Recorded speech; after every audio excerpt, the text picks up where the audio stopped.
Hello সবাইকে, আমি রেখা চলে এসেছি আজ খুব সুন্দর একটা দেখো ইন্ডিগো প্রিন্টের টপের কালেকশন নিয়ে।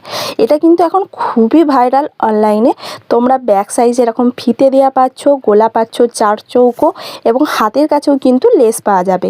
আর বলে থাকি এটা কিন্তু একটা কালারই পাবে, কালার অপশন কিন্তু একই, আর শুধুমাত্র ডিজাইনটা সামান্য একটু চেঞ্জ থাকবে। চেঞ্জের মধ্যে কি আছে না, এই যে পিনটা করা আছে সেই পিনটা কোনোটা বড় ফুল কোনোটা ছোট ফুল এইভাবে কিন্তু পিনটা করা আছে। আর সাইজ চলে যাবে আপ টু 30 থেকে 38 চেস্ট সাইজ পর্যন্ত। 32 একটু অল্টার করে নিতে হবে, এখন সবাই অল্টার করেই পড়ছে, তো অসুবিধা নেই। তোমরা একদম 38 চেস্ট সাইজ পর্যন্ত যারা আছো তারা কিন্তু নিয়ে নিতে পারবে। পিওর কটনের মধ্যে কিন্তু থাকছে। যদি তোমাদের পছন্দ হয় ছবি নেবে, ছবি নিয়ে আমার এই স্ক্রিনে দেওয়া নাম্বারে যোগাযোগ করতে পারো, 9046926945 এই নাম্বারে। টাটা।